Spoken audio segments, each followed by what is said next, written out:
Hi, folks. Denise Howell here. And next up on This Week in Law, Mike Keyes and Mike Madison join me. We're going to talk about the new Star Athletica decision from the Supreme Court and just how copyrighted can your stripes and chevrons be. We're going to talk about hacking tractors, vibrators that phone home, film on keeps plugging on, and much more next on This Week in Law. Netcasts you love. From people you trust. This is TWiL. Bandwidth for This Week in Law is provided by CashFly at CACHEFLY.com. This is TWiL, This Week in Law with Denise Howell, Mike Keyes, and Emery Roan. Episode 380, recorded March 24th, 2017. Stay puffed, Doughboy, Michelin Man. Hi, folks, it's Denise Howell, and you're joining us for This Week in Law. Welcome back. We were dark last week, so it's great to be back with you this week. Mike Keyes, my co-host, is here with me. Mike's a partner at Dorsey & Whitney in Seattle. Great to see you again, Mike. Denise, always great to be with you and super excited about today's show, as always. Me too. I missed you last week. Did you have a good one? We did. Yes, indeed. I missed being here. So, all right. Joining us, our guest this week is someone who we were discussing before the show. We think we may have actually met in real world space about 10 years ago, but it's someone I've followed forever because he's one of the earliest legal bloggers online. Professor Mike Madison from Pitt Law at the University of Pittsburgh has been blogging at madisonian.net since what, 2004? 2004, yeah. Wow, very good. Always a great source of wonderful information and from time to time humor over the years. So definitely, if you're not already reading Madisonian, do so. And in all his spare time, Professor Madison also teaches and studies IP law and policy and the distribution of knowledge and innovation in his role at Pitt Law. So great to have you on the show. It's my pleasure to be here. We've had some really interesting stuff happen this week, so let's get right into it. We're going to start on in the copyright realm because a case that we've been following for some time got decided this week. Star Athletica and Varsity Brands. Yay.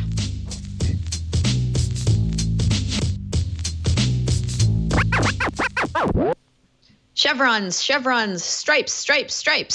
Apparently, according to the court, chevrons and stripes and the various other design elements used in the cheerleading uniforms at issue in this case are in fact copyrightable.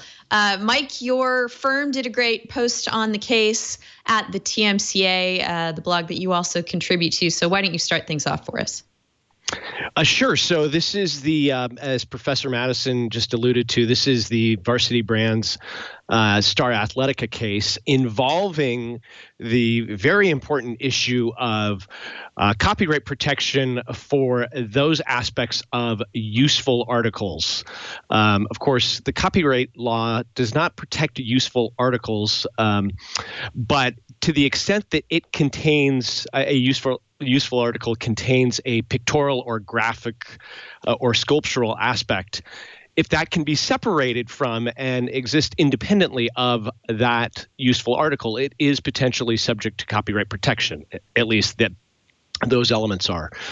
So this was a case that involved cheerleading uniforms, as we've talked about before. The test for copyright protection for those aspects of a useful article, it's been hotly debated in the lower federal circuits, and finally the U.S. Supreme Court cleared up what the proper test is and ultimately held that these particular uniforms would be subject to copyright protection, at least the stripes and chevrons and zigzags and colors. So because they can exist independently of the useful article itself. So we didn't get a unanimous decision out of the Supreme Court on this. Justices Breyer and Kennedy dissented. So not everyone was of the mind that these particular design elements met or should meet the now current test per the new decision of copyrightability. Can you expand on that for us a bit, Professor Madison? So there's two things that seem to divide the majority and the dissent in the case. The Supreme Court in IP cases often likes to do something that is uncommon, which they like to get into the facts and actually muck around in the details of the record. And that's part of what was going on. The majority here looked at the standard that they adopted and applied it to these particular cheerleading uniform designs and said, we think that there is a separate expressive work here based on the standard that they announced. And the dissent, written by Justice Breyer, looked at the same legal standard in part and then looked at the record of the cheerleading uniforms and thought, we don't see something that's a separate creative work that can be copyrighted here. So in part, the distinction between majority and dissent is simply a disagreement about how to apply the law to the facts. But I think the other thing that's going on is sort of a signal that the majority and the dissent have a slightly different attitude about whether it's a good idea to apply copyright protection to fashion design in general, and where you have a close case like this one, where it's a little bit difficult to tell whether there's creative elements combined with a useful or utilitarian article, the majority is more inclined to give the copyright claimant, the fashion designer in this case, the benefit of the doubt. And Justice Breyer is a little bit less interested in giving the fashion designers the benefit of the doubt. So I had kind of an analogy pop into my head considering this case anew now that we have the decision from the court. And it was the case of web design. I've often mulled over the problem and advised clients about addressing the problem of if you're going to outsource your web design at all, you're not going to do it in-house yourself. Be sure that you've gotten an assignment. I mean, of course, we have the work for hire doctrine, but just, belt and suspenders about this all. You don't want to get into a dispute with your designer as to whether or not you own your website or perhaps they own portions of it. And I wonder if that kind of consideration comes into play here in the fashion world and considering what parts of a piece of clothing make it unique and desirable, and what are the valuable elements of it, which is why you see the fashion industry enthusiastic about this case, that there are elements of clothing design that the court has confirmed are copyrightable here. So this notion of, if you outsource your design process, you're a clothing company and you hire a designer to come up with a great pattern for you to use, and you've paid good money for that, it should be copyrightable. I think the court, under the court's test here, that at least part of them were going in that direction, that, there's a work of art that is fixed in a tangible medium, and that's what copyright law is all about.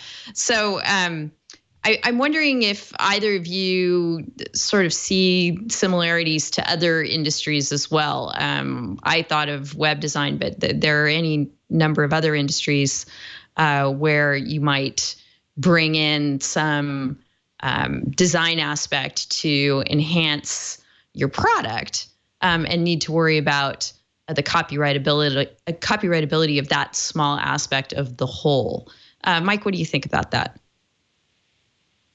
So I'm sorry. You're both Mike. Mike Keys. What do you think about that? Well, I think you're exactly right, Denise, that, any time that you're having an independent contractor who's not an employee of the company coming in to do any sort of product enhancement, you brought up the excellent example of web design. You should absolutely make sure you have an assignment with respect to the copyright in whatever material is created. And I think this opinion further underscores the importance of that, certainly in the context of fashion design. Something that strikes me, and I'd certainly be interested to hear Professor Madison's thoughts on this, is As you pointed out, Professor, it seems like the dissent and the majority differ largely on the issue as to whether these stripes and zigzags and chevrons would be sufficiently original for purposes of copyright protection. It looks like the majority says yes.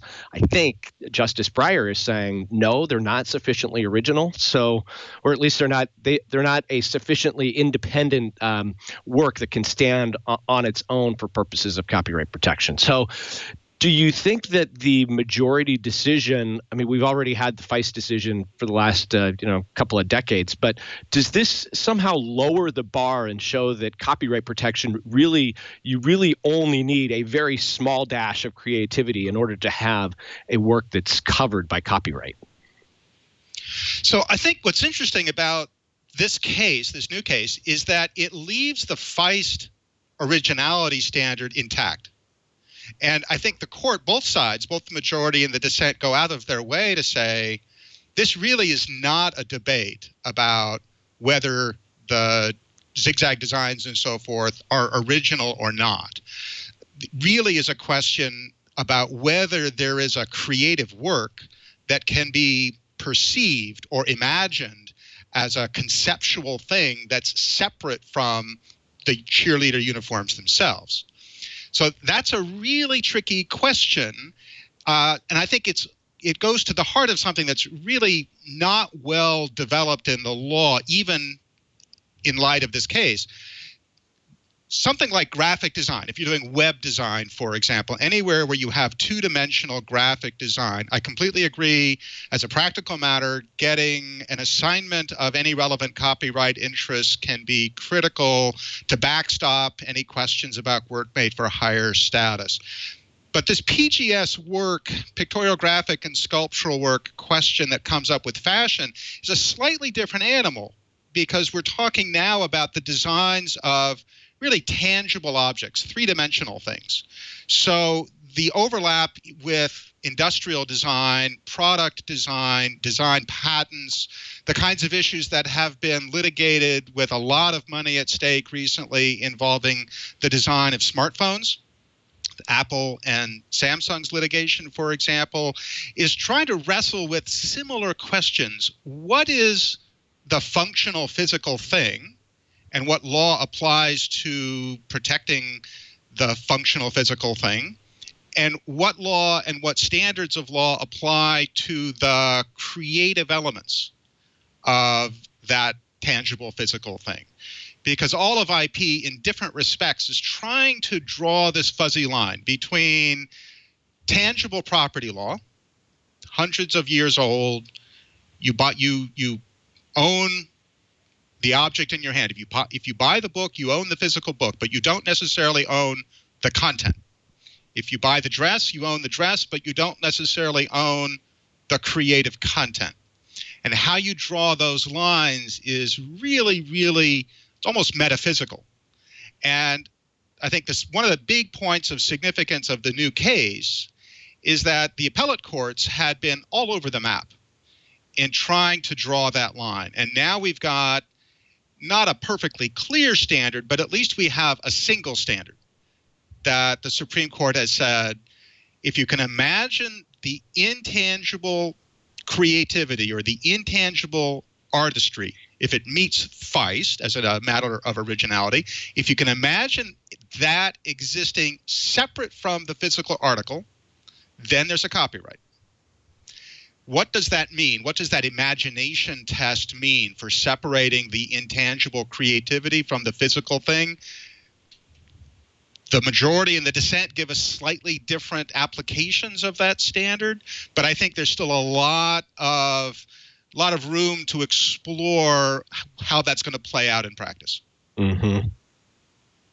Right, and that seems to be getting back to the record and the facts of this case. It didn't strike me so much that the dissenters had a problem with the standard, but they didn't really feel that this case met it. That Justice Breyer, in referring to the designs at issue here, looked at them and said, I look at that and I don't see a separate design element that stands on its own. I see a cheerleader uniform. So I asked Victor in the studio to give us something to look at for comparison purposes. I asked him just quickly to do a Google image search for printed leggings. Leggings can be, if you look at the universe of printed leggings, they're huge. You can have all sorts of crazy, wild prints that go on this article of clothing. And they may have their other copyright issues, such as one of the ones that came up early was the UK flag or whatever. There are other issues as to whether or not you can or should be using them in clothing. But assuming that we're just talking about the print that makes them unique, that makes them a non-solid legging, a lot of these I could get behind and could see passing the Supreme Court's new test. Oh, that's a lovely print. I could see it, in wallpaper or even a framed picture on the wall, some other design aspect for use of that print besides being on an article of clothing. But the dissenters here couldn't see that with the stripes and chevrons and things that were at issue in the designs in this case. Who do you agree with, Mike? Mike Keyes?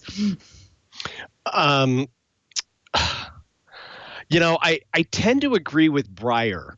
At least I think I do. I'd have to go back and reread the opinion again, but I kind of agree that, at least as I understand what he's trying to articulate here, that he's saying, look, I look at this and I see a cheerleading uniform. I don't see a separately identifiable work that can exist on its own. And that's I agree. I'm not sure. I agree with Professor Madison that the standard now is articulated, and I think the court has clearly adopted what that standard is. But how this is going to play out in practice, obviously remains to be seen. I think it still raises a lot of questions as to the second part of the inquiry. Can it exist on its own, and how are courts going to make that determination? I don't know. Mike Madison, what do you think? I tend to agree with Justice Breyer as well. Let me just add a couple of quick notes. One is that the leggings image that you had there is really interesting and important, in part because copyright does apply to fabric patterns, right? Mm-hmm. So if you simply took the cloth material or whatever material these things are made of, and you separately rolled it up in a fabric store, the designers of those fabrics have been able to get copyrights in those fabric patterns, those fabric designs, for a long time. So we're not talking about that. That's settled law. What the challenge is that the design of the cheerleader uniforms here is not really a fabric pattern in that sense. The chevrons and the zigzags and so forth are added to the baseline blank cheerleader uniform in large part because that's what communicates to the world of cheer that this is in fact a cheerleader uniform. It's not just a bright, animated, colorful, entertaining thing to wear. Only people who are competing in cheer competitions wear this stuff. Mm-hmm. So there's this blend of functionality, but it's sort of what trademark lawyers might call aesthetic functionality. That's really a trademark phrase. It's not really a copyright phrase. Let's call it aesthetic utility, to mix up some copyright concepts in a way that people have invented. It's not part of the language of the opinion, but it gets at the idea that there's something going on here other than just taking a creative fabric pattern and applying it to a dress design. There's something specific about the purpose of these dresses. And I think that Justice Breyer in the dissent is getting at that even if you were to take the chevrons and put them on a canvas, many people would still see a cheerleader uniform. Right. That's a difficult standard to give the world of copyright practice and fashion designers and startup fashion designers as a guidance for what counts as free to use and what counts as covered by copyright, because it's very much I know it when I see it, and that's a difficult thing to tell the world. Do either of you have a concern that under the test now set forth by the Supreme Court, the plaintiff in this case is going to go to others outside the cheerleading industry and say, hey, you're using stripes and chevrons that we have the copyright on and you can't? What do you think, Professor Madison? That's not a concern for me. Varsity Brands is a big player in the cheer and cheerleading world. They don't just make uniforms. They run camps and clinics. They're a dominant player, but I don't see them looking outside the cheerleading universe with this case or with this standard. What I see as the potential implications of the ruling here is one possible negative and one possible positive, really, with respect to fashion design in particular.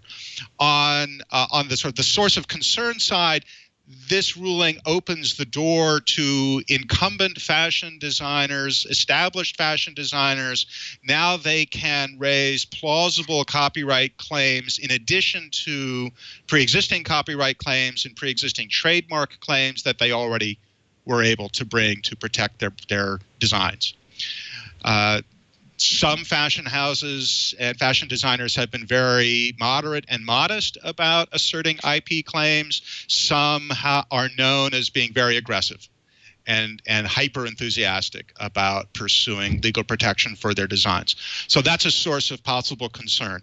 Here, on the source of possible opportunity, there are small designers, solo designers, startup designers who have difficulty protecting their investment in their work. They find themselves copied by and co-opted by and appropriated by much bigger players, and the existing sources of protection for fashion design as a legal matter don't give them very strong tools to pursue claims of misappropriation.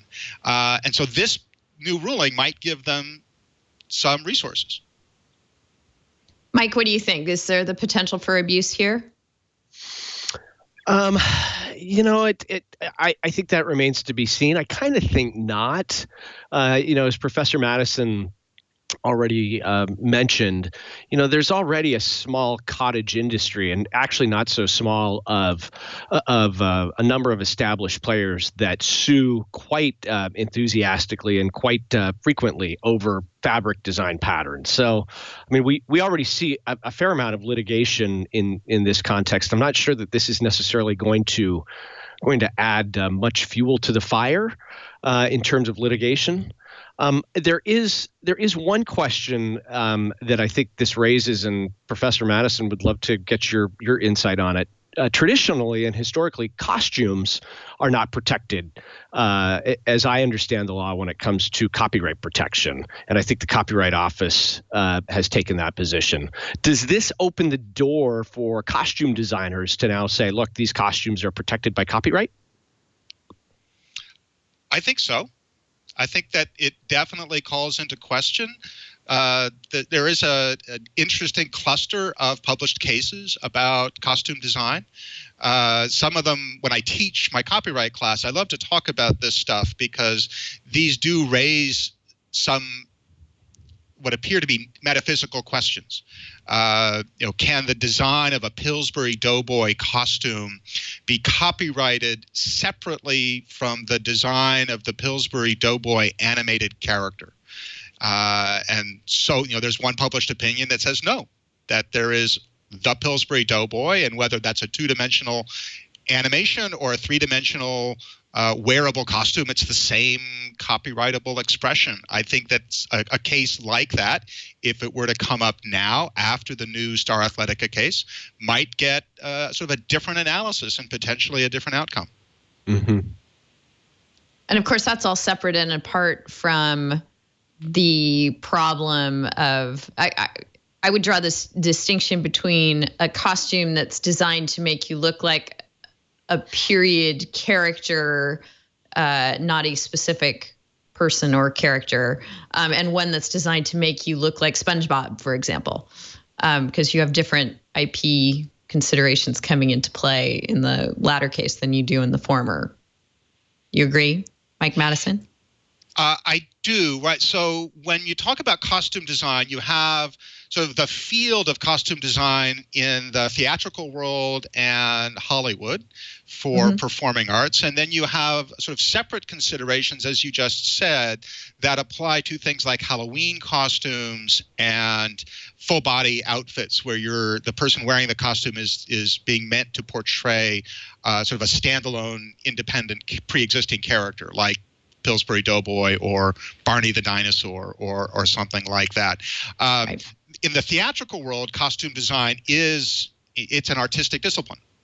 And costume designers are artists and creators, and they are commissioned to produce original works to align with the needs of the theatrical production or the film or TV production.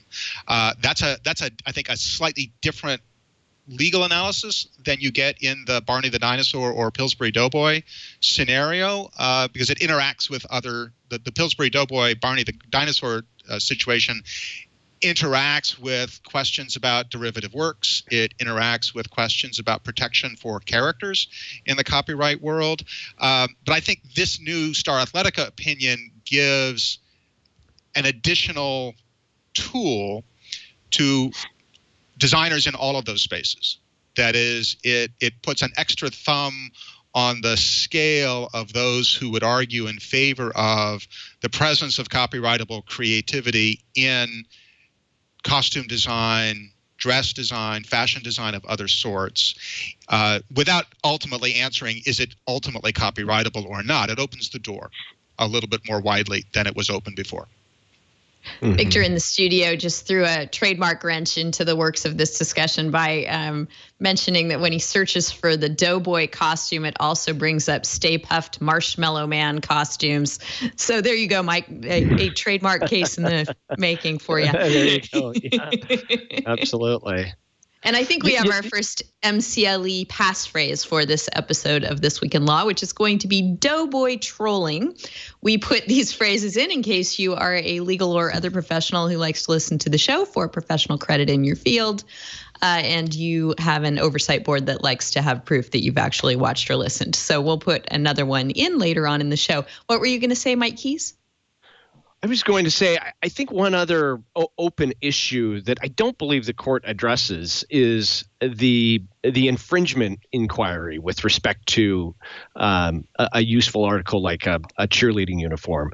Assuming that the pictorial elements can exist independently, which we now know they can according to the majority, then it does raise the issue of, well, what type of protection does this receive? Does it receive thin copyright protection, or is it going to get kind of broader type of protection that we think of for other more creative works such as a book or a novel? So I think that's probably still an open question that'll have to be grappled with by the lower courts. Do you agree with that, Professor Madison?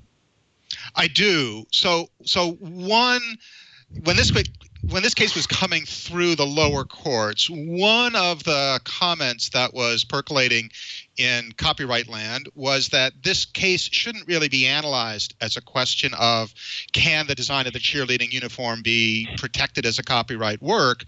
Rather, the question should be analyzed on the basis of infringement. And is this particular design original enough to, even under Feist, to warrant copyright protection?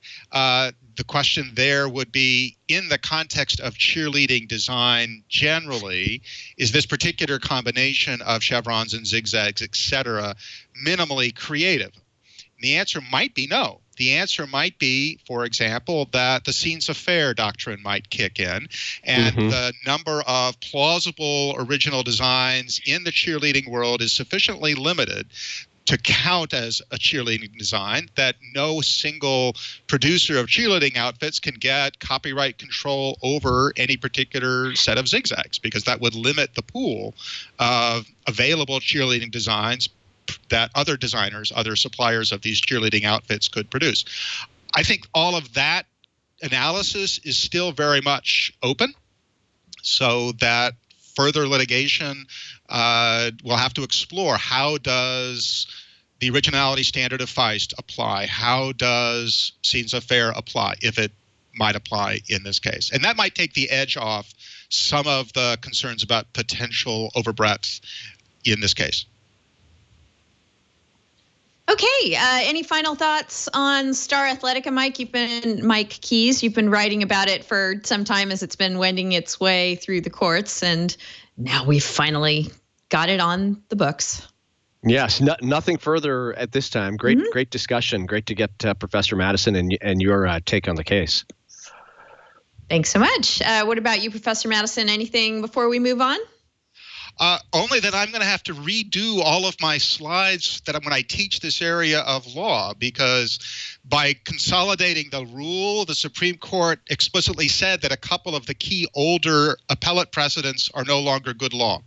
So I'm going to have to take that material out of the book, out of the classroom, and reinvent how I teach this area.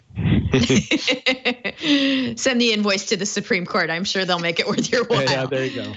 Yes.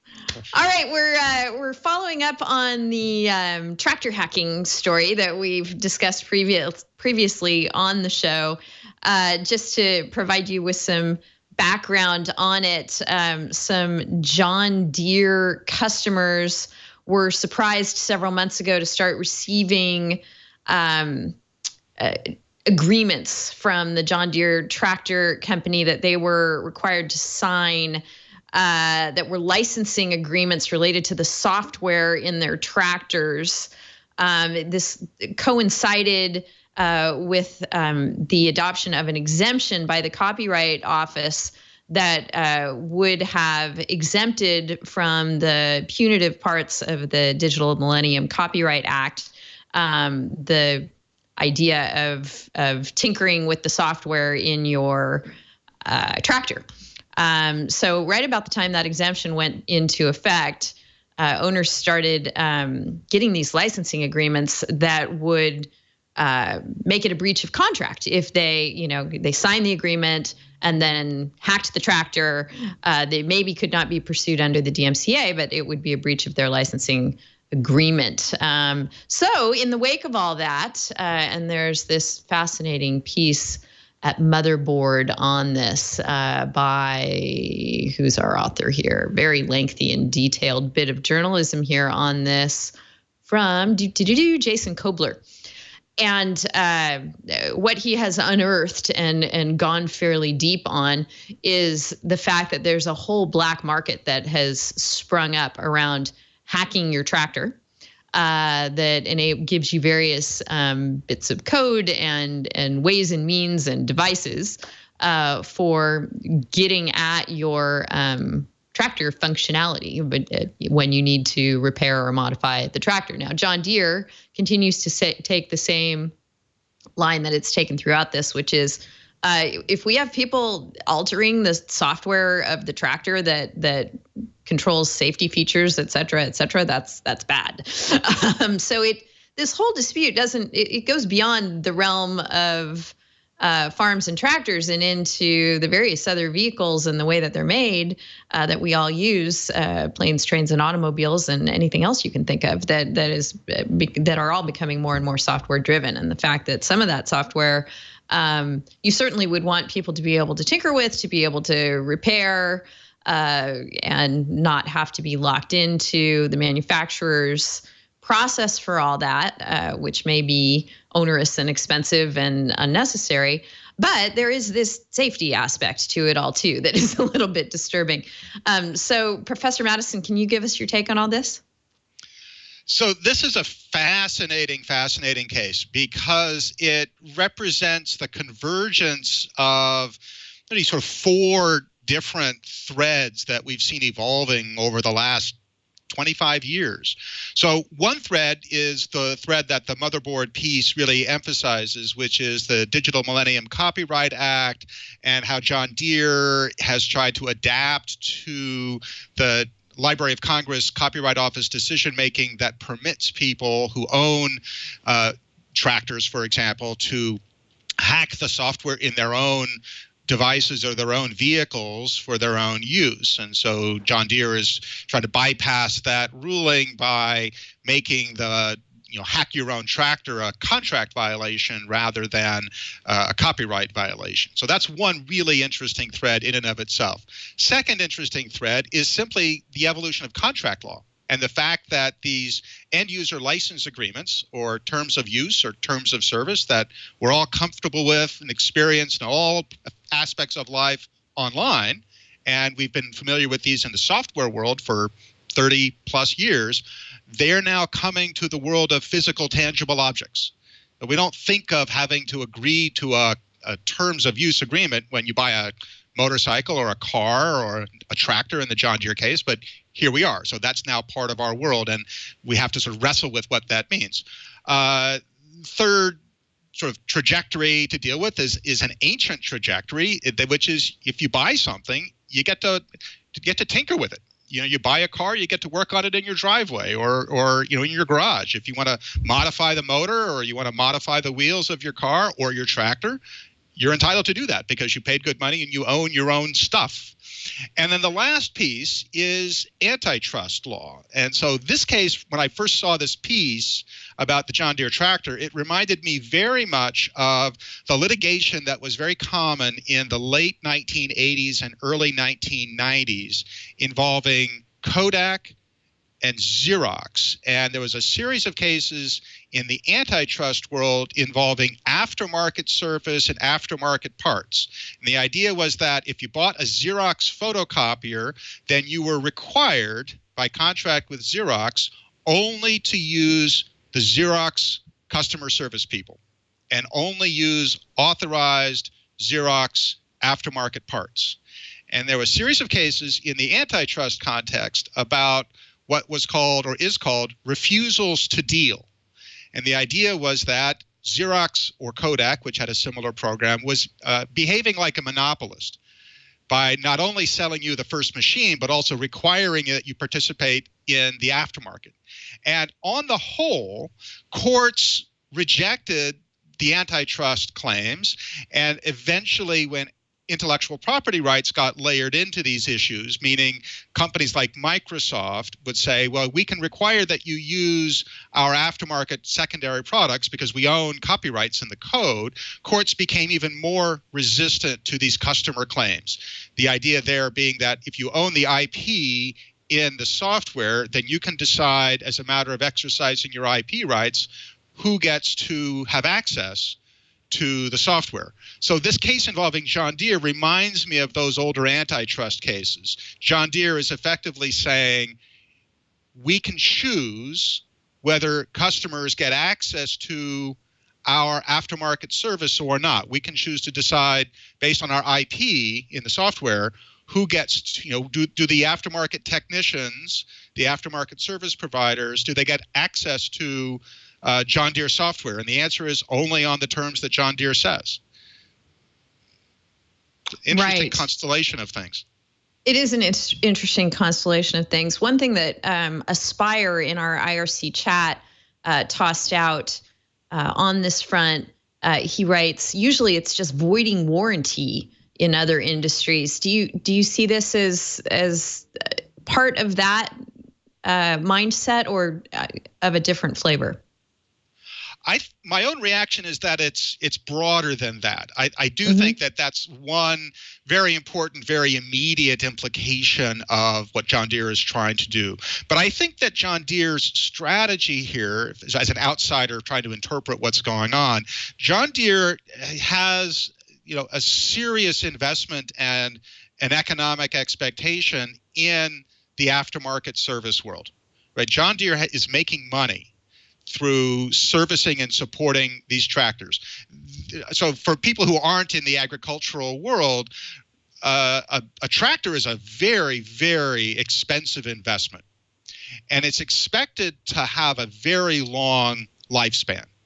So this is not the sort of thing where you would, replace your tractor every 3 or 4 years because you want to upgrade to the new model. This is not like buying a car or a truck. So you're gonna buy a tractor. It may cost you in the 6 figures, and you may expect to put that to use over the course of 10 or 15 or 20 years. So John Deere is expecting to have service aftermarket parts aftermarket, supporting and profiting off of the relationship with those customers for decades. So I think what John Deere is trying to do is it's trying to lock in those customers as John Deere customers for all of that aftermarket activity for a long period into the future. What do you think will ultimately happen with this if one of these license agreements is challenged? How do you think a court would come down on the enforceability?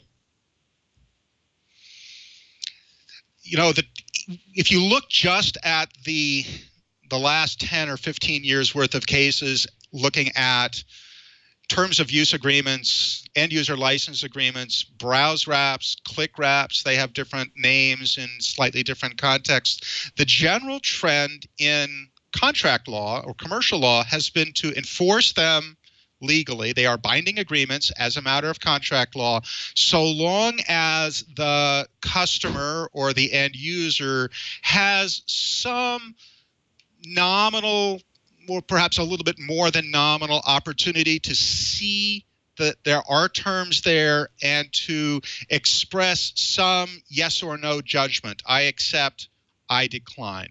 It doesn't have to be a meaningful, thoughtful opportunity to review the terms. But the thumb of the scales of justice is very much in favor of enforcing these things. Now, for the most part, they have come up and they have been adjudicated in cases involving software, website access, and other information goods settings or information services settings. It's relatively rare to see a case like this one where there's a pretty clear link, at least from the consumer standpoint, between the end user license agreement and a physical object, which historically has not been subject to sort of aftermarket restrictions of this sort. So one way to look at this case is to say this is just an evolution of an existing body of contract law that has established that click wrap, browse wrap, terms of use agreements are usually enforceable. There's a second body of law that's related but legally speaking somewhat distinct that has to do with property and baseline property questions rather than contract questions. So this is the question that's actually in the U.S. Supreme Court right now, not with respect to copyright and software, but with respect to patented goods. And it's the area called exhaustion or exhaustion of IP rights. In the copyright context, it's the idea of first sale. And the basic idea here is that a seller of a patented good there are limits on the ability of the seller of the patented good to put restrictions on what you can do with the good if you buy it. So the presumption historically is that once you buy the good, say a patented device, once you buy it, you own that good and you can do with it whatever you wish. Patent owners would very much like to put some kinds of restrictions on what you can do with the thing that you buy from them. And what the Supreme Court is looking at right now is what's the intersection between the common law property rule that is very much presumes that what they call restraints on alienation are invalid. That's the presumption in old style property law versus the more modern sensibility that IP owners have legitimate interests in licensing their works and licensing their inventions. It's a way to maximize their revenue. It's a way to allocate IP rights in an efficient way, to divide markets in an efficient way, to give users and customers things that they have legitimate interests in, but to make sure that they get access as consumers at a fair price. So you've got a couple of bodies of law, one a contract-driven body of law and one a property-driven body of law that are somewhat in conflict here as a conceptual matter. So if the John Deere situation comes to a head in court, the real question is whether a court would look at this more as a matter of IP rights in the software. Is that the dominant theme that would be made salient? Or is this more about property rights in the machine? And is that what appears to the court to be salient? And that's very difficult to predict. Yep, this is going to be really interesting to watch. And we're glad to have had this wonderful motherboard piece following along with developments in the area. will continue to do so as well. Let's move on to something again from the TMCA blog from Mike's firm, your colleague Jonathan Montcalm. Am I saying that right, Mike? Yes, you are. Good. Had an interesting piece on an interesting little twist. I'm always fascinated by Creative Commons licenses and legal ramifications of them, how they're interpreted and construed by courts. This was great. Somebody came in and argued they were a publisher, a nonprofit organization called Great Minds, produces educational materials and licenses them for use by school districts, and I assume others. I mean, you can't really limit a Creative Commons license just to a specific audience. But it's a non-commercial license, and school districts seem to have been their main consumers of the things that they're licensing. And those licenses allowed the school districts to make the material available, including by reproduction. So the school district commissioned Federal Express to do some copying. And Great Minds got wind of that and didn't like it at all and didn't sue the school district or involve them at all in the case, but sued Federal Express on the theory that, hey, we've got a non-commercial license for these works, and Federal Express, you are profiting by making these copies for the school district. The court did not agree and instead found that in the school district's exercise of their license rights, they were allowed to retain a third party and pay a third party to do copying. There is a little wrinkle to that if the license had been restricted or limited in such a way to, I guess, require the school districts to do their own copying, to not outsource it, then that would have been enforceable. But Mike, why don't you tell us if you have more thoughts on this? Mike Keys. Yeah, I think you summed it up beautifully. Ultimately, what the court held is, look, FedEx was simply just copying at the behest of the school districts. And even though FedEx is a commercial enterprise and made money as a result of the copy jobs, the Creative Commons license itself was very broad in what was granted under the license. It was, and I'm paraphrasing here, to provide material to the public by any means. Something to that effect. So that was the scope of the license that the school districts enjoyed, and I think the court had no problem. This was on a motion to dismiss, by the way. The court had no problem in finding that that language would ultimately insulate FedEx from these copyright infringement claims, because, to think of it any other way, I don't think the court said this, but my personal opinion on this is if you came out the other direction and said that FedEx was is somehow liable for copyright infringement, it would almost make the license language itself meaningless. I mean, you would give the districts the right to reproduce the material, but they couldn't actually use a third party to do it. That would seem to be somewhat nonsensical. So definitely seems like the right decision here. And I agree with you that if the language was more limited in what was granted to the school districts, maybe that would be a different story in terms of a copyright claim against FedEx. But as it stands, the language was very broad. And again, the court had no problem finding that would insulate FedEx from these claims. Yeah. I haven't delved too deeply into the facts of this case, but this is the first time that I've seen discussion of a Creative Commons license aimed at a particular party here, the school district. And maybe that is possible. I always considered them something that you would grant more broadly, but maybe they can be tailored and used more narrowly than I'm thinking about them being used traditionally. Professor Madison, any thoughts on that? So the curious thing about this case is that it's so unusual. Creative Commons licenses have very rarely actually been litigated. Mm-hmm. They're sort of designed to avoid being litigated. And so there's this widespread presumption that they are valid. They are enormously widely used all over the world.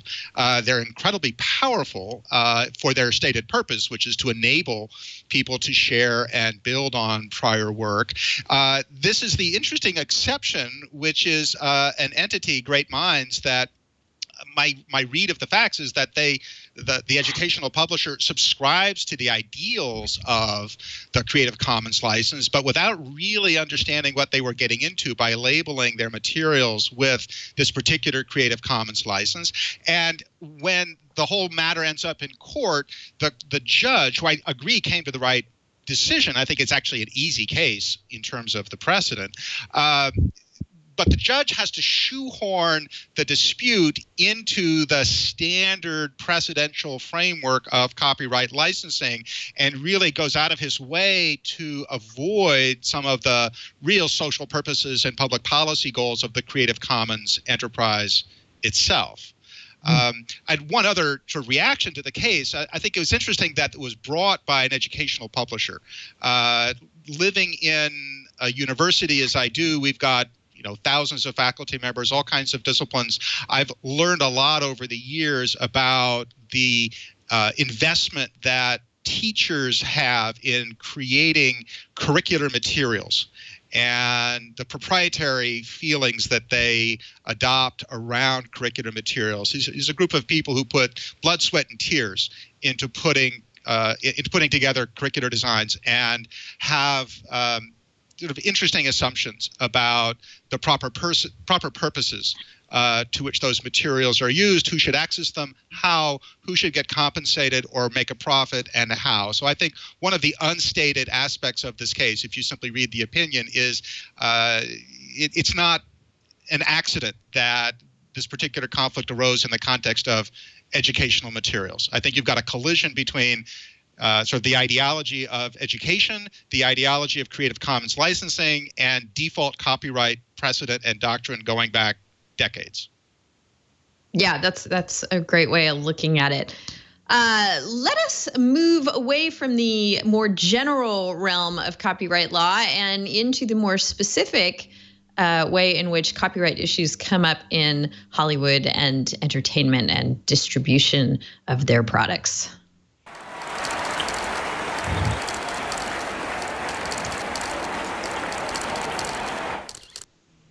We've been talking about a Supreme Court case that just came out this week, but going back 3 years, can you guys believe it's been 3 years since the Aereo decision?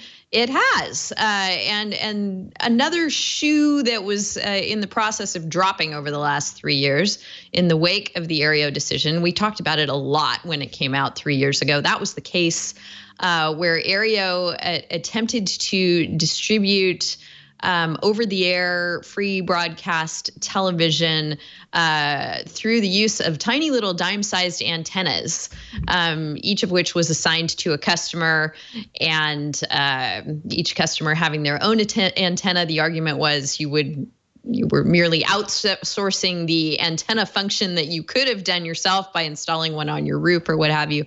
Aereo lost on that issue, and instead was considered to be more of a cable system, but not enough of a cable system to get to pay the royalties that cable companies pay in order to gain access to free over-the-air broadcast transmissions. So Aereo went by the wayside, but Film On persisted. They were a company based, I think Film On had cases pending in a couple of different jurisdictions at one point or another, but the case they had pending in Los Angeles, they actually dropped the tiny antenna strategy. They were following that for a while, hoping that Aereo would prevail. It did not. So instead, what Film On did was it said, okay, if what we're doing is a cable system or looks like a cable system to the Supreme Court, we'll start paying the royalties and we'll continue offering it for cheaper than what people could pay a cable company for. I believe Film On struck out on that argument in one court, but in district court in Los Angeles, it prevailed on that. It said we're paying the compulsory licensing, And a judge, District Judge George Wu in Los Angeles said, okay, then that's fine. And you can continue doing what you're doing. The Ninth Circuit has now had a chance to take a look at that, and the Ninth Circuit does not agree. So for various reasons, which are a little bit convoluted and involve a decision that the internet is not a communications channel, which is difficult to square. But the upshot is that Philmon's victory in the district court is being taken away from it, and it will only get it back if it decides to take this up to the Supreme Court, and the Supreme Court decides to once again get involved in this over-the-air broadcast television issue and see if it agrees with the Ninth Circuit. Professor Madison, have you been following along with Philmon, and were you surprised by the Ninth Circuit decision? I have to say, I haven't been following this case closely, but obviously following the fallout from the Aereo decision and various efforts to shoehorn new business models and new technology models into the metaphorical framework that the Supreme Court relied on in Aereo. So to be honest, I'm not surprised by the outcome in the new Ninth Circuit opinion, even while the reasoning, and as you alluded to, the emphasis on whether the internet is a communications channel for purposes of the definition of cable system relevant to Section 111 of the Copyright Act. It's a little bit of a counterintuitive way to think about the meaning of the internet.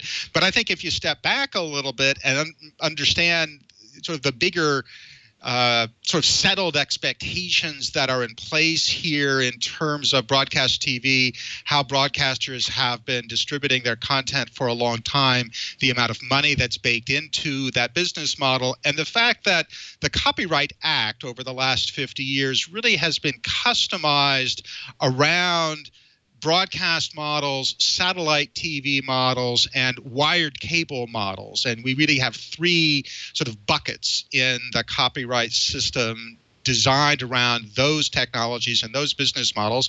And Philmon, like Aereo, comes along and says, we want to take advantage of this crazy, wonderful new thing called the internet and blow up all those expectations. And from a sort of a conceptual public policy standpoint, I'm not surprised that the court resisted. Mike Keyes, what did you think about all this? Yeah, I agree with Professor Madison completely. I think this is another example, as we've talked about on the show previously. I think this is a good example of this statutory text. I'm not sure. It must have come in with the 1976 Act, or maybe thereafter. I'm not entirely sure, but I think it's probably safe to say that the statutory text was written before the days of the internet. So, it raises an interesting question. Ultimately, what the court found is that, look, the Copyright Office's interpretation of this statutory provision is the correct one. So we'll see again, as you mentioned, Denise, if the Supreme Court gets involved and if it decides to affirm or reverse if it does. So be another interesting case to watch. Yeah, public knowledge is not happy with this decision. Unsurprisingly, John Bergmeyer, who we've had on the show before, says a legal result where online video services have the same copyright liabilities as traditional cable services, but not the same copyright benefits like the compulsory license, is not a good result for consumers or competition. More broadly, it's long overdue for Congress to revisit the outdated and overly complex retransmission consent compulsory license system that makes new entry into the video marketplace overly burdensome. So look for public knowledge to weigh in with amicus briefs should Philmon decide to petition to the Supreme Court to have this decision of the Ninth Circuit reviewed, and probably others too. And Alki David doesn't seem to be backing down on this. He told Ars Technica, Jill Mullen has their write-up on this. Wars are won lost battles are an inconvenience. So if that's any signal for where they're going, look for film on to persist. Where shall we go next? Let's follow up on a story we talked about a few shows ago with Keith Lee, whether or not you can assault someone via a tweet.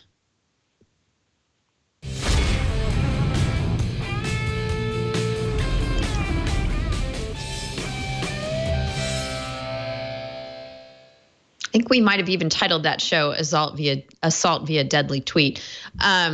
If not, we at least thought about doing that. Anyway, someone has actually been arrested. The background of this story, we talked about it with Keith Lee quite a bit a few episodes back. But this is the terrible, terrible story of journalist Kurt Eichenwald being targeted by someone who sent him, I think it was a direct message, or maybe I think maybe it was just a public tweet, a link to a GIF that was a strobe that was calculated to trigger an epileptic seizure. And he had one instance where that was a close call and it didn't happen. And then one instance where his wife actually grabbed his device and tweeted back to the person, "Well, you succeeded. My husband's having a seizure." So they have pursued this. And interestingly enough, a man has been arrested now last Friday, I believe, at his Maryland residence. His name is John Rain Rivello, and he has been identified as the person who allegedly sent this strobing image to journalist Kurt Eichenwald. So he is going to face charges for assault via that tweet. There's an interesting story about how his identity was revealed. I think that at the time that we talked about it with Keith, they didn't know who this person was, and that Kurt Eichenwald and the police were actively pursuing an investigation, trying to figure out who he was. And there's a great story at Ars Technica by David Kravitz there, describing, the way in which this was all kind of unwound, and the way in which the phone number associated with an Apple iCloud account had been used to open the Twitter account that sent the tweet, and thus cascading series of events, they were able to find this person, and now he will face charges. Mike Keyes, what do you think? Yeah, we had a very interesting discussion, as people remember, with Keith Lee a number of weeks ago when we're talking about the unique nature of a case like this. Personally, I'm really delighted to see that this has been investigated, and that it looks like the authorities are really taking this very seriously. I think he's been charged or arrested for criminal cyber stalking with intent to kill. At least I think that's what somebody reported. And very interesting story about how this was all unearthed. Kudos to his wife, who she saw on the screen the tweet from this particular individual, and actually did a screen capture of it, which I think was really helpful to the authorities in investigating this guy. So the other interesting things that were uncovered apparently during this investigation is the fellow that sent this terrible tweet to this reporter had actually sent direct messages to other people saying, this will cause a seizure or something to that effect, showing an intent that he really did intend for this poor guy to experience a seizure. So terrible, terrible, terrible story, but really glad that this is being taken with such seriousness. Right, and groundbreaking in that, as we discussed when we first brought this up, generally assaults require some kind of physical touching, and this did not, but clearly was an assault. Professor Madison, anything you want to add? Just two quick notes. This isn't my primary area, so I'll just comment quickly on a from a public policy standpoint, I agree with Mike that in the instance here, clearly it sounds like malicious behavior and sort of the right steps are being taken in the short term. In a broader sense, it seems that this sort of thing, I hate to say it, is going to become more common, meaning that harm inflicted using virtual technology and current criminal justice frameworks, current legal systems, both at the state and federal levels, aren't really set up to analyze these directly. It's more of a square peg, round hole problem. And in this particular instance, they seem to have gotten all the resources lined up in a productive way. But that's not a guaranteed outcome going forward. The other quick thought that I had listening to your description was I was reminded of one of the most famous New Yorker cartoons ever from about 25 years ago. And it's the New Yorker cartoon that featured a picture of a dog sitting at a keyboard, and the caption, which is what lives on, is, "On the internet, no one knows you're a dog." And that's simply not true anymore. That the technology and sophistication of the internet and all of its different aspects has evolved to the point where the kind of investigation that took place in this instance is possible.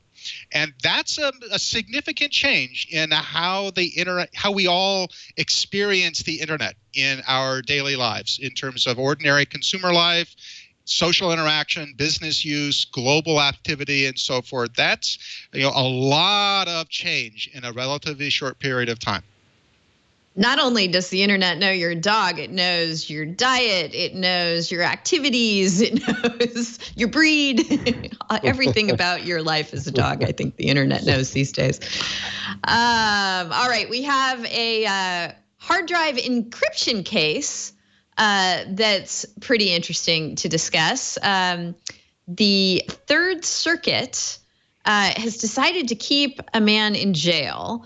This man is a former Philadelphia police officer. He's been in jail, I believe, for 18 months already.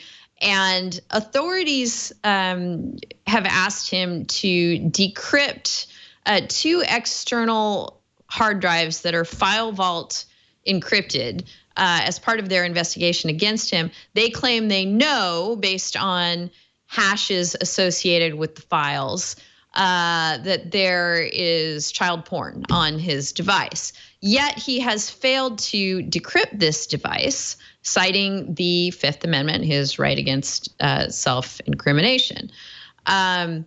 The Third Circuit here found that the contempt order is valid, and that the trial court was correct to order him to decrypt the drive. And the reason I bring it up is we talk a lot about cases where you're either being compelled to provide your biometric data to unlock something or a password to unlock something. And we seem to come down on the side, based on how courts handle this, that you should, whenever possible, use a key or a password and not your biometric data if you want to keep the thing encrypted, because courts are more likely to compel you, to give blood or urine or a fingerprint than they are the contents of something in your mind when it comes to enforcing the Fifth Amendment and people's rights thereunder. Here, we're dealing with a key that the guy refuses to turn over. And the distinction here seems to be the notion that there's no mystery here about the fact that these items are on the hard drives. They simply need the defendant's cooperation to get at them. So that seems to be where the court has planted its flag and is still upholding, as far as it's concerned, the Fifth Amendment, because they're not asking the defendant here to do anything that would incriminate himself. He's, according to law enforcement, already sufficiently incriminated. They just now need to get at the specific evidence. So that's the way this one went down. Do you think that this is in line, Mike Keys, or a divergence from similar cases we've talked about on the show? Yeah, I mean, it seems to me that it's in line. This apparently isn't testimonial evidence. You're not being forced to, incriminate yourself under the Fifth Amendment. It seems to be consistent with some of these cases that we've talked about before that, it's not testimonial in nature. It's, you're not necessarily peering into somebody's state of mind or forcing them to make a statement. This is really just, I guess, communicating something more factual in nature than anything else. I guess, this is a little bit outside of my field of expertise, but I do find this decision fascinating, as I do this whole area, because it's so interesting that the distinctions that these courts try to make between testimonial versus non-testimonial activity. So, right. What do you think about that distinction, Professor Madison? It does seem a little bit like you're splitting hairs to have, a fingerprint mean one thing and the password you've memorized mean another, and one of them be compellable and one of them not. So, like Mike, this really is not my field, but analogize it to sort of broader law and technology questions that are very contemporary. I agree that it seems very a thin reed to distinguish in this day and age between your fingerprint and sort of data that's in your head or data about you, right? So there's an enormous amount of controversy in law and in public policy right now about ownership of personal data, identifiable personal data, privacy questions, portability questions. Your activity on Facebook, on your Facebook wall, is a really intimate record for some people of your daily life, of your connections, of your beliefs, your attitudes, and do you have control over the contents of your Facebook wall, or does Facebook, in some respect, have a kind of a property interest in your data, meaning your identity? And I think that's very visceral to a lot of people. And to me, it sort of brings home sort of the broader possible complications of this case in the Third Circuit, which, as you said, it sounds like the testimonial impact of requiring him to decrypt the hard drive may be minimal to non-existent, given the evidence apparently that already exists against him. But I think if you put it in the broader context of sort of what is it that constitutes sort of testimonial evidence about ourselves? Is it really that traditional sense of our biological attributes, or do we have a testimonial interest in other sort of data about ourselves? Then I think it becomes linked to broader questions about privacy. All right. So we've talked about copyright in Hollywood and some criminal justice issues. We've alluded to some trademark disputes, but Mike's actually written one up at the TMCA. We've been talking about all your colleagues' blog posts. Mike's, let's do one of yours and discuss this trademark issue related to Dropbox.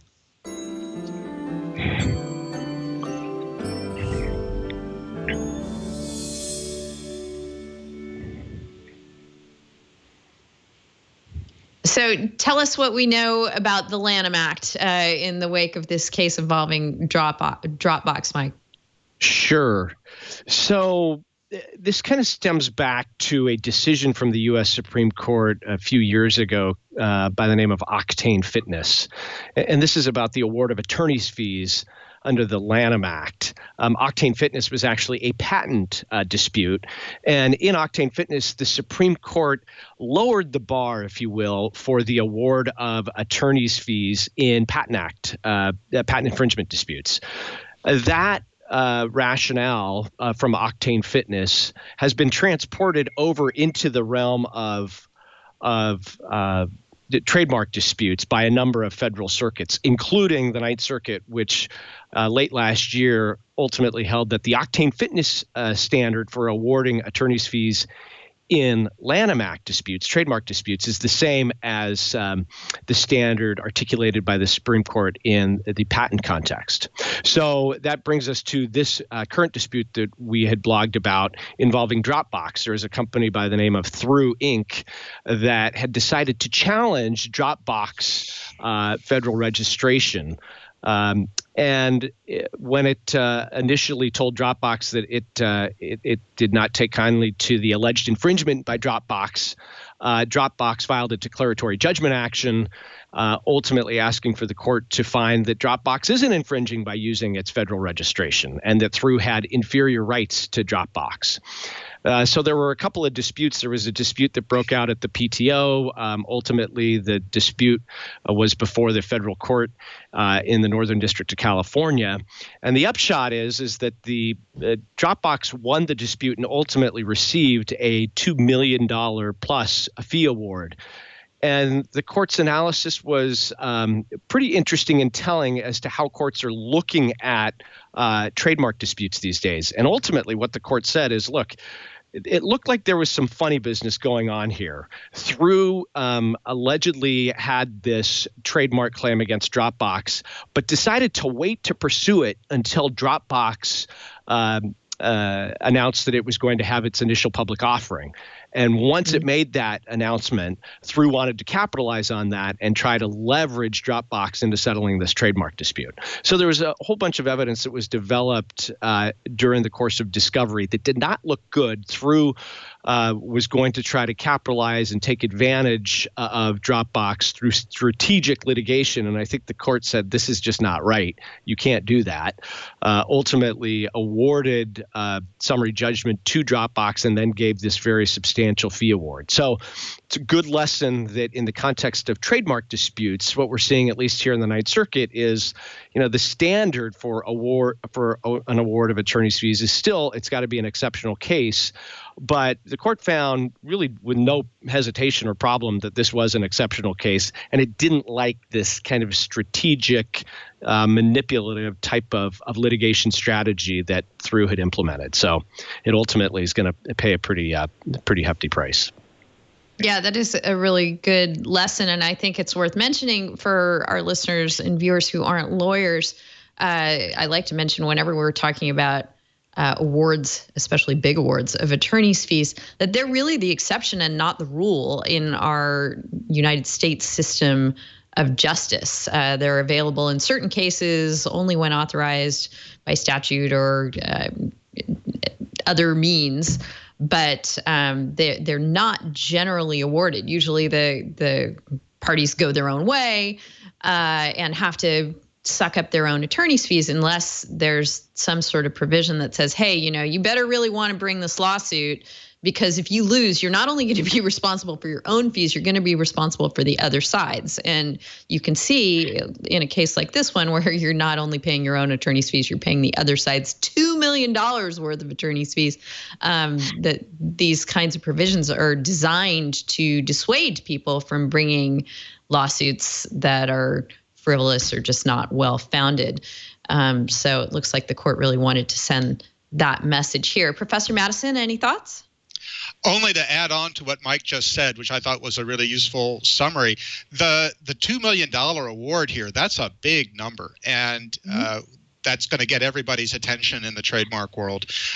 It was interesting and I think very important that the court was reacting here not only to what it perceived as bad behavior during the litigation by TWiL, but also reacting to what the court understood to be some strategic decisions that TWiL was making regarding the timing of when to initiate cases. So there was, the octane fitness standard for exceptional cases does give courts a lot of discretion to take into account all relevant circumstances. And the court here in the Dropbox case really seemed to have taken that totality of the circumstances standard and applied it in a very broad way. And in some respects, I was a practicing lawyer for a long time. It surprised me that the fee award here was based not just on tactics during the lawsuit, but also tactics regarding when to initiate and how to time the case. Yeah, I agree with that. It's interesting that there was such an emphasis on the pre-litigation tactics because, I mean, let's face it, when you're litigating a case, you want to, be it, based on timing or other circumstances, you want to try to leverage your opponent in a way that's reasonable and that's appropriate under the law. But I think Dropbox is a cautionary tale that, look, that only goes so far, and a court is going to look disfavorably on pretty extreme litigation tactics. So it's a good reminder, and it's a huge award. I mean, this wasn't through trial; this was through summary judgment.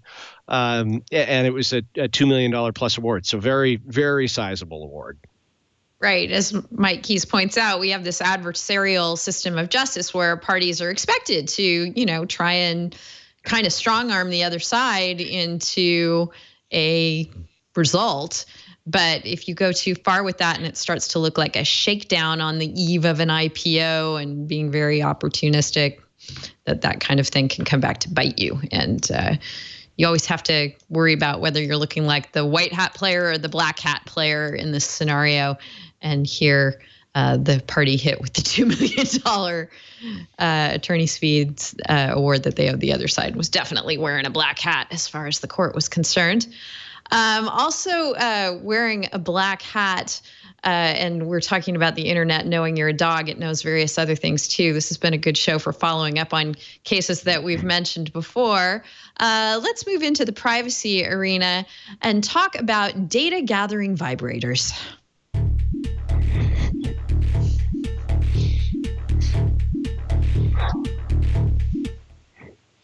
The WeVibe, we mentioned when it hit the scene after DEF CON, I believe it was last year, when various folks did a demonstration that WeVibe was gathering information about its users. It is an app-connected vibrator. The notion of it is that it was for use by couples, and a person could remotely control what it was that the vibrator was up to, and could act upon that for their partner from a remote location.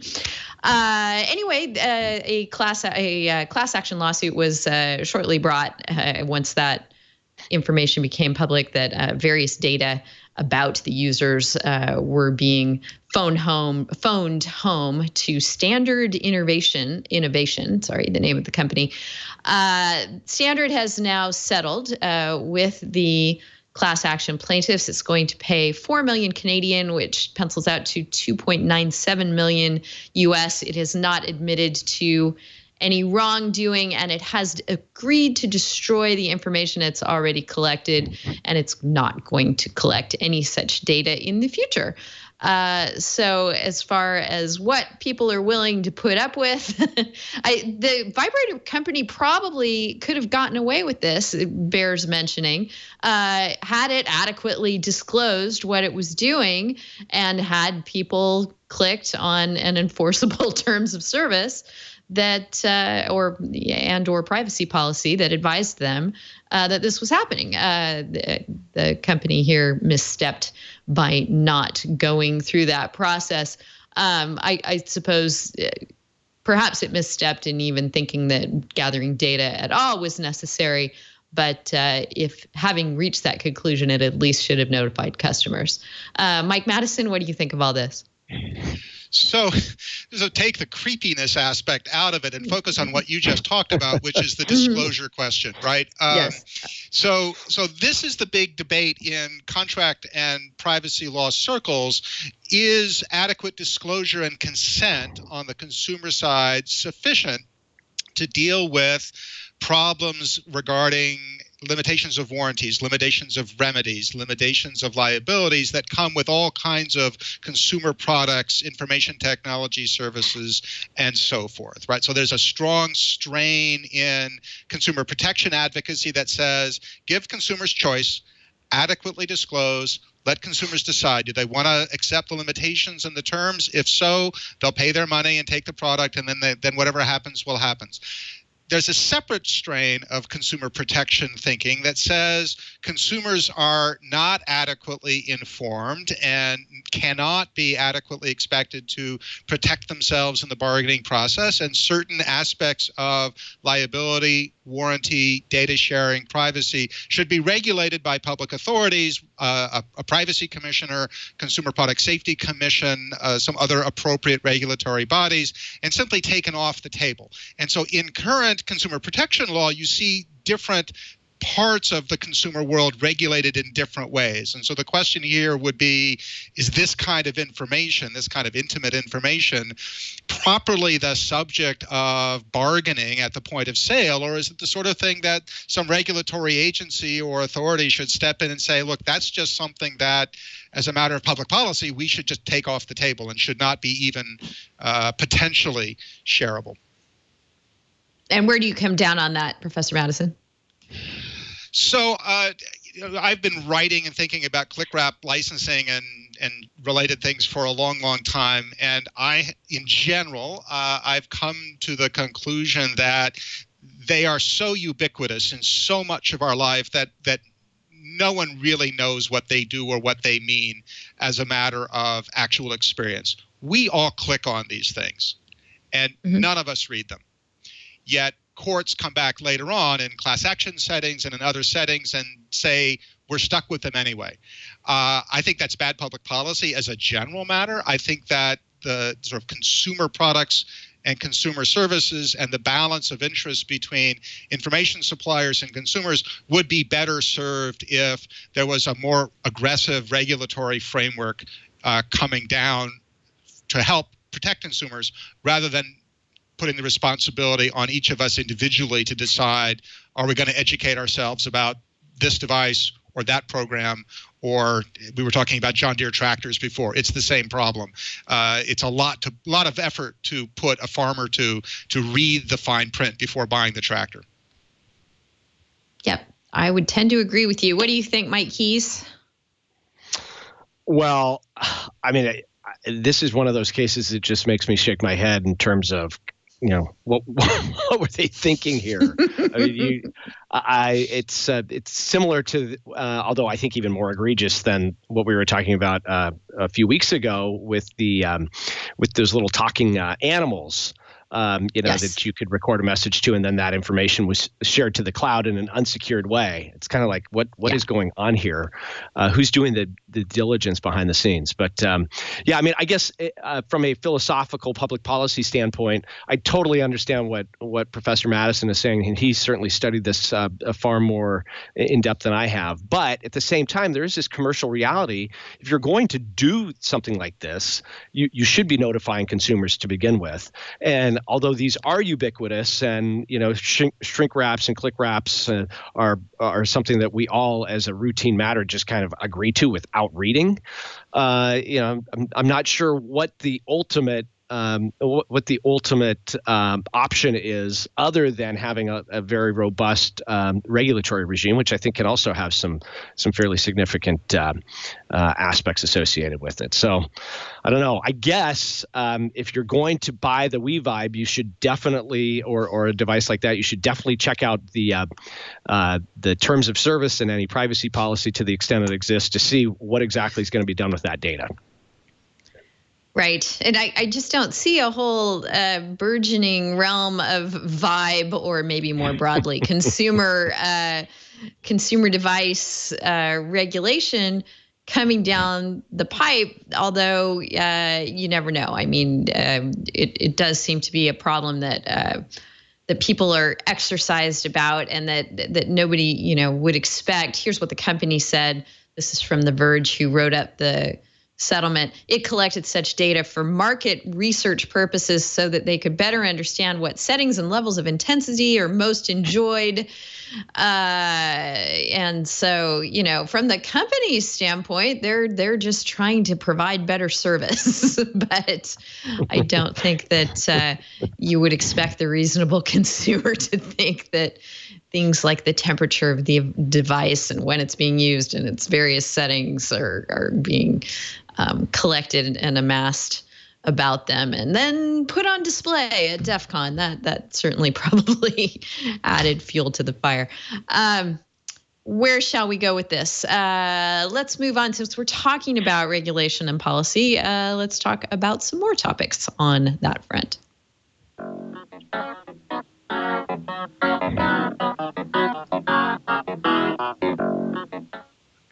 So we've been hearing lately about microwaves surveilling us. We've been recently here on the show talking about vibrators surveilling us. We talked the last show we did before last week's break, when I had Neil Chatterjee on as a guest, a bit about the allegations that were coming to light that Donald Trump and or his members of his administration or his campaign or his building were being surveilled. And there's been some developments this week on that front that involve FISA. And so I thought it might be worth going into a bit about FISA, a little FISA primer, where things stand and where things may go with FISA. What happened this week that sort of put this all into focus was the chairman of the House Intelligence Committee, Devin Nunes, came public and went to the White House with some information that had come his way about various administration members, Trump family members, possibly. We don't know. We haven't seen the information that he saw. He's talked about it in various press conferences, however. And it has led him to believe that those individuals were swept up in an investigation of foreign nationals under FISA and pursuant to a valid FISC order. That's the Foreign Intelligence Surveillance Court. But the thing that caused him pause was the unmasking of those individuals, which is only supposed to be done in certain circumstances. So it brings into the forefront, again, all of the Edward Snowden sort of issues of U.S. nationals being surveilled by our security infrastructure in legal ways, but in ways that perhaps U.S. nationals would not be happy about, and what exactly can happen under FISA. Well, this seems to be an example, if all of this has taken place, of what can happen under FISA. And it's worth mentioning that earlier this month, there was a Senate Judiciary Committee meeting about FISA, considering its future, whether reforms of the particular provision of it, Section 702, that enable non-suspects, U.S. citizens, to get swept up in these investigations, whether that should be reformed. It is coming up for review at the end of this year. As of December 31st, 2017, in fact, that Section 702 would expire on its own unless it is reauthorized. And somewhat serendipitously, timing-wise, we learned earlier this month from the Trump administration, at least, and this is what is reported at Tech Republic and Reuters, that an unnamed White House official told Reuters the administration intends to do a clean reauthorization of FISA and Section 702 in the interest of national security. So it doesn't appear that various reforms that others have proposed, such as narrowing the type of information that can be collected under Section 702, requiring judicial oversight for searching 702 data, allowing companies to disclose data requests, declassifying FISA court orders, and adding more transparency around searches. Doesn't appear that that's going to get bundled in. Although who knows, if what Chairman Nunes says took place, it might cause the administration to have a change of heart about its position on FISA. So the other thing that is fairly interesting about everything that happened this week, I've seen people inquiring online, wait a minute, first rule of FISA court is you can't talk about FISA court, right? And the sort of equating it with, or I think the national security letter regime, et cetera. And indeed, what FISC, the FISA court, does, its operations are classified. The only people who present evidence to that court are representatives of the Justice Department. And here I'm reading from the Electronic Privacy Information Center, EPIC. The FISC operations are classified by default, but the court has become increasingly visible to the public as the Director of National Intelligence has begun publicly releasing FISC opinions, and Congress has issued transparency mandates in the USA Freedom Act. So I personally don't know the answer to the question of how proper it is if you're the chairman of the House Intelligence Committee and you've seen information in a classified way and you make it public, where all that squares with how we're supposed to treat FISC orders or not. But it bears mentioning that these things are not quite under the cone of silence that certain other things the government does are, like those national security letters. Mike Madison, any thoughts on any of this? Not too directly. It's really pretty far beyond my primary areas of expertise. Mm-hmm. I just, like you, so it's notable that all of the conversation about FISC and FISA orders these days is in sort of some conflict from the tone of the conversation with the conversation about the FISA court a year ago.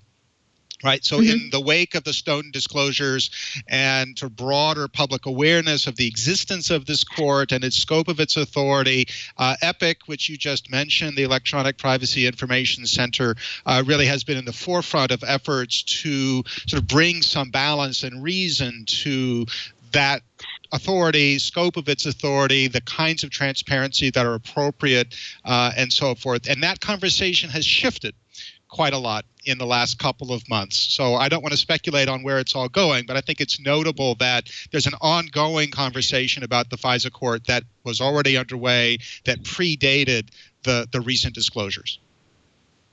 Yes, definitely. And I think it really, in a large sense, crosses party lines. I mean, it's not really a partisan issue. It's where you come down on these privacy, and we were talking about consumer protection related legislation or policies that all relate to, what are people's reasonable expectations of privacy when they are U.S. citizens.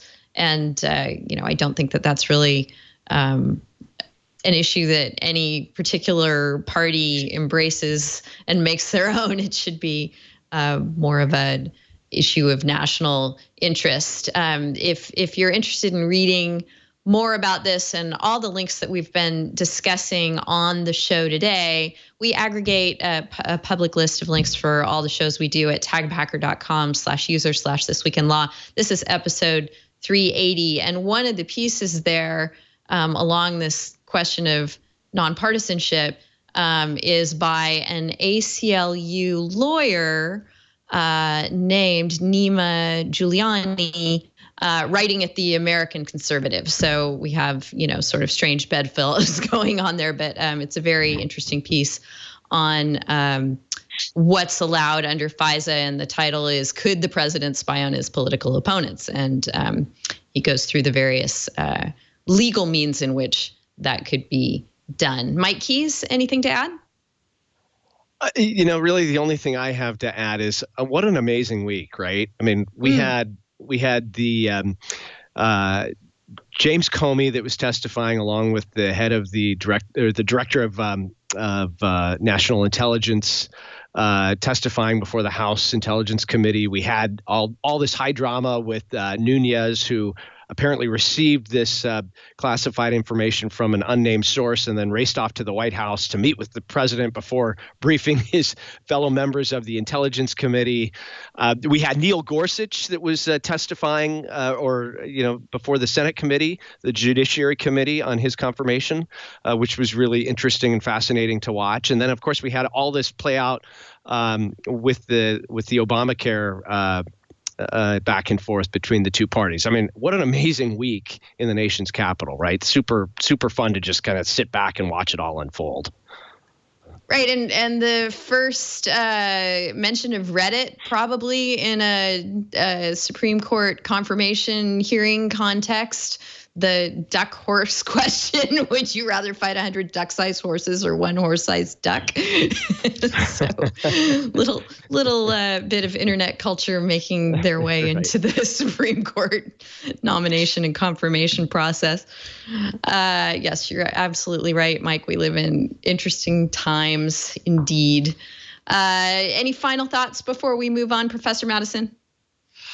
Only that, preparing for this today, I was reflecting on how I got involved in technology law and IP law back 25 plus years ago. And back then it was a very, very sort of smallish, marginal, kind of cutting edge, kind of nerdy, geeky thing to do. And now, as Mike just said, the topic permeates all aspects of the law. It permeates all aspects of political life.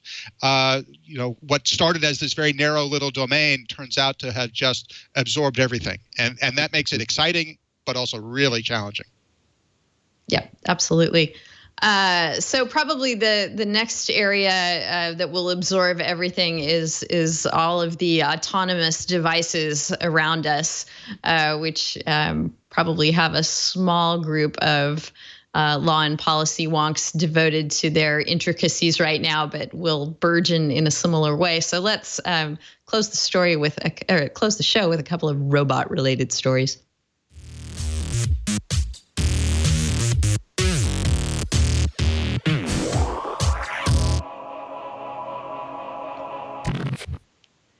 The first one is following up on the pizza and now DoorDash delivery robot that we mentioned on the last show.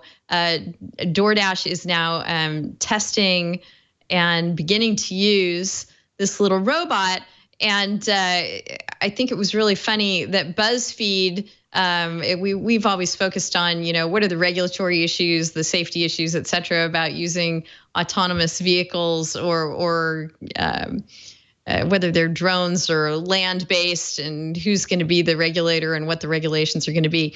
BuzzFeed raised an additional issue, and that's just flat out theft, and tried to actually abscond with the delivery robot. So if you're watching our video, you're seeing the BuzzFeed video that they generated, and their conversations with DoorDash brought to the fore the fact that these little devices, as they're running around doing short distance deliveries, DoorDash is quick to say this isn't going to do away with our workforce of DoorDash drivers. This is going to handle mostly deliveries that they're not interested in doing anyway because they're short range and small.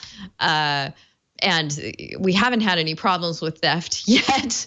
And these devices are being tracked every moment of their journey. So it just caused me to reflect on the fact that, like this fellow in the BuzzFeed video, I know way too many people who would try to knock over the DoorDash delivery drone, more than I care to mention anyway. Any thoughts, Mike Madison? Only I've been watching the development of this device for a long time, and my reaction is similar to yours, which is I can only imagine what the hacker community is thinking of doing with these things once they get a hold of them and start to reprogram them. And I just the sky is potentially the limit. I think that displacing a fleet of pizza delivery guys is the least of our concerns. Right. I'm hoping coordinated ballet is at least on somebody's radar. Mike Keyes? I commend this video to all the viewers. It was really funny and fun to watch. All right. So aside from robot theft, back to the regulation front, just something that caught my eye and I thought people would love seeing if it hadn't already caught their eyes is apparently there's a guy in France, Frankie Zapata, who has invented a flyboard air hovercraft, which just looks like the coolest thing, but he can't test it or fly it in France because it doesn't comply with the regulatory regime there. So I'm guessing he's going to have to bring it to Dubai because that's where they're going to have the aerial remote controlled drones that can take you around. So maybe Dubai would be the place to try and test the airborne hovercraft is the only thing I can suggest to this innovative inventor. And can't wait to have the opportunity to fly one of these things around. Professor Madison, what do you think? Wow. We just, I'm familiar with these old videos of people with jetpacks, right? The fantasy of being able to have a personal flying device. And now it's actually here. And we can't actually use them, right? Not in France. Not in France. I'm sure not here either. I don't think the FAA would be wild about this, although I don't think it would necessarily fall under the drone regulations because this thing has a pilot. So we're in a different realm of FAA regulatory regime. Mike Keys, are you seeing these buzzing around Seattle yet? No, we're not. But boy, this is at the top of my wish list. How fun would this be to have? And apparently it's really quite a device. I mean, it goes up to 93 miles an hour, I think, 10,000 feet in the air. I mean, that's amazing. So I don't need to go there on this. I don't need to go that fast or that high. Just, around the block would be fine. Right. Yes. It would sure make the commuting there in Southern California much more enjoyable, though, Denise. It would. They're talking about banning cars from the terminal area of LAX. I could just see how happy the FAA would be if everyone just sort of arrived at the airport on one of these things instead.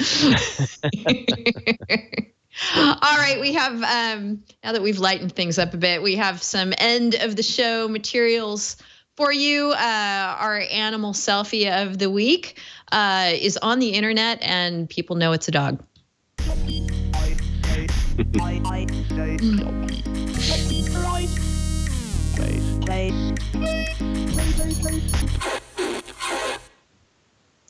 This particular animal selfie of the week is near and dear to my heart, not only because it's just so dang adorable. It's a shelter puppy who has this wonderful photo of itself. I do not have any information or indication that the puppy took the photo, so it is not a selfie in that sense.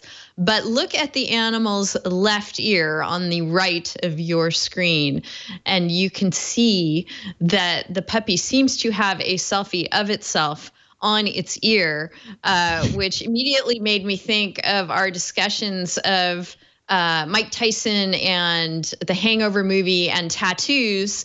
Now, this one is not a tattoo. This is just what naturally occurs on this little puppy's ear. But I thought he was, I believe it's a he. I'm not sure.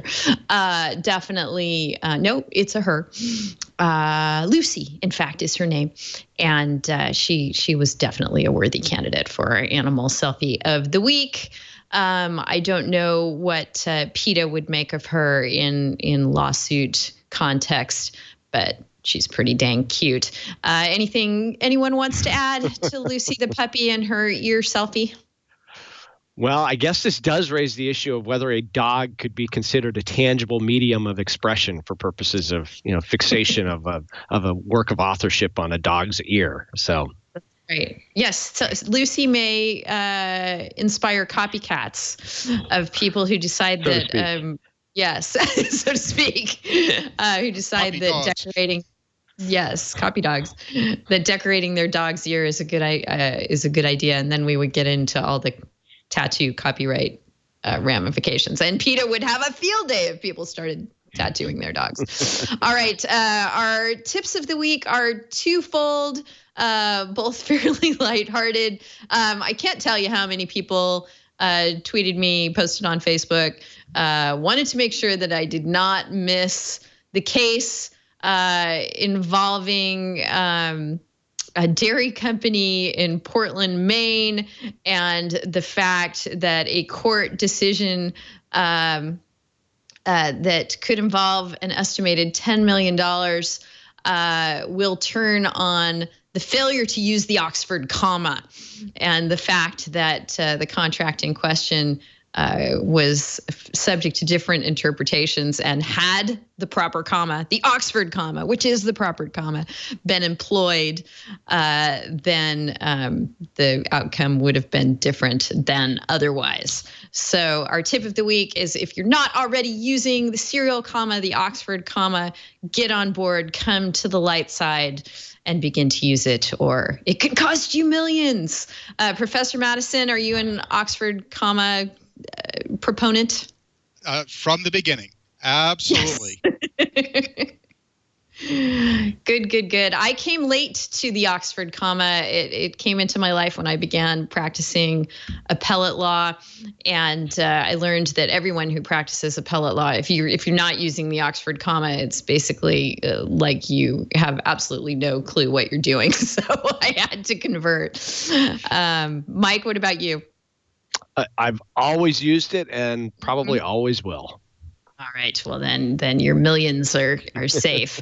Our second tip of the week, we haven't talked about the Kardashians enough on the show lately, and we have been talking about privacy issues in particular on this show. So I thought it bore mentioning and could be cobbled into a tip that if you are a Kardashian or other well-known and much-watched celebrity, not Snapchatting your every location, and the fact that your bodyguard is out with your sister is a very, very good idea, and a tip that people should take to heart. The highly anticipated episode of Keeping Up with the Kardashians, in which the robbery and tying up with tape and, terribly traumatic experience that Kim Kardashian went through, where she was burglarized in her Paris apartment, aired this month or just a week or so ago. And she herself concluded that because she was Snapchatting, here's what she said: I was Snapchatting that I was home and that everyone was going out. So I think they knew that bodyguard Pascal Duvier was out with Courtney and that I was there by myself. They had to have known we were leaving that day. Courtney, by the way, was also Snapchatting herself and the bodyguard. So who knows? They've definitely arrested some people in that case. And I am not familiar with the entire French police investigation, but it does seem like a good idea to make sure that folks don't know your bodyguard's out with your sister. So second tip of the week is that our resources of the week are some reading material for you. Number one, courtesy of Professor Mike Madison and his great blog at madisonian.net. Can you tell us about the pieces that you highlighted about law and entrepreneurship and law and innovation? So, in addition to teaching IP law, I also work hard on teaching our new graduating lawyers about the brand new world of entrepreneurship and innovation, and how law and lawyers contribute to that. So I'm always interested in bringing out pieces by colleagues who are writing on how the entrepreneurial ecosystem works. So sharing resources, building legal infrastructures to help new ventures and entrepreneurs succeed, whether those are law clinics, regional innovation or regional entrepreneurship accelerators and incubators and different legal frameworks that help entrepreneurs and innovators succeed. So I put together 3 links to recent pieces of scholarship and policy thinking to sort of provoke people into connecting some dots about how all of those pieces need to be working more effectively. All right. And while it's fresh in my mind, and before we get to our second resource of the week, I'm just going to put our second MCLE passphrase into the show, and that's going to be Snapchat. Judiciously, let's say, for our second phrase there. And our, as promised, second resource of the week, more reading material for you. 2 wonderful law professors, great people to read in their own right. 2 great tastes that go great together. Mark Lemley and Eugene Volokh have written a piece on law, virtual reality, and augmented reality. So if you are interested at all in those burgeoning fields, then you definitely should check out their piece that goes into how AR and VR are going to transcend the world of gaming and enter the realms of work, social life, real world products, etc., and how legal doctrine will evolve and handle these things. So great piece there, and hopefully interesting to folks who watch and listen to the show. And we're so glad that you've done that with us here this week. It's been a really wonderful discussion. Michael Madison, great to have you on the show. So great to catch up with you again. Is there anything going on with you or at Pitt Law that you want to let us know about before we go ahead and wrap up? Pittsburgh is a happening city these days. Please come visit the city. All kinds of great things happening in the arts world as well as in the technology world. Carnegie Mellon, University of Pittsburgh. Baseball season is about to begin. Pittsburgh is it's a really terrific city. Please just come and visit. Say hi if you're in town. Great. Would love to do so. Thank you so much for joining us. Mike Keys, great to see you again. Any news on your end or any shout outs for the city of Seattle? So we have a couple of interesting events coming up here. On April 6th, the Copyright Society of the U.S., the Pacific Northwest chapter, is hosting Professor Pamela Samuelson from Berkeley. She's coming up to give a very anticipated discussion presentation on the entrenched irrationality of statutory damages under copyright law. So we're super excited that she's going to be joining us. I'm actually going to be in D.C. On April 6th presenting at the American Bar Association IP Law section annual meeting, and we're going to be discussing updates in copyright. So that's kind of what we've got going on here. And I should also mention we just got our new copyright litigation strategies book that I co-edited with my friend and also copyright lawyer Dale Sendali. So that's just out, and it's we have about 30 different authors that contributed. It's a really great work, and we're really thrilled to offer it to folks. So check out the ABA cool. web store, and it's coming to Amazon and some other online locations near you. So, oh, good. I'm going to have you autograph my copy. There you go. Then put it up on eBay and just watch the cash roll in. There you go. Thanks so much, guys, for joining me. Thank you all for joining us for this episode of This Week in Law. If you have tuned in, around 11 o'clock Pacific time, 1800 UTC, then you are joining us live. That's a great thing to do. We record the show every Friday at those times. We'd love it if you can join us live, jump into IRC, play along with us during the show, but don't worry about it. If that doesn't work in your schedule, just head on over to twit.tv/TWiL, where our whole archive of shows resides, along with helpful tips and suggestions and ways and means that you can watch the show on your own time and on your own device of choice, be it large or small. We're happy to go wherever you'd like us to be, and happy to have you play along with us as we do this show each week. We will be back next week. We hope you can join us between now and then. Be sure and get in touch with us by any means you see fit. I'm Denise at twit.tv. Mike is Mike at twit.tv. We have a Facebook page and a Google Plus page for the show. Those are good places if you want to communicate in more length than a tweet would provide, although Twitter works great too if you're just sending us links or suggestions of people to have on. If you want to chat with us in more detail, I suggest one of the social media pages or our email. We love hearing from you. We love your thoughts on the show. Please keep them coming. It's great to know that we're not just shouting into the wind. So please do keep your thoughts and suggestions on the show coming. We're thrilled to get them, and we will be thrilled to see you next week right here on This Week in Law. Until then, take care.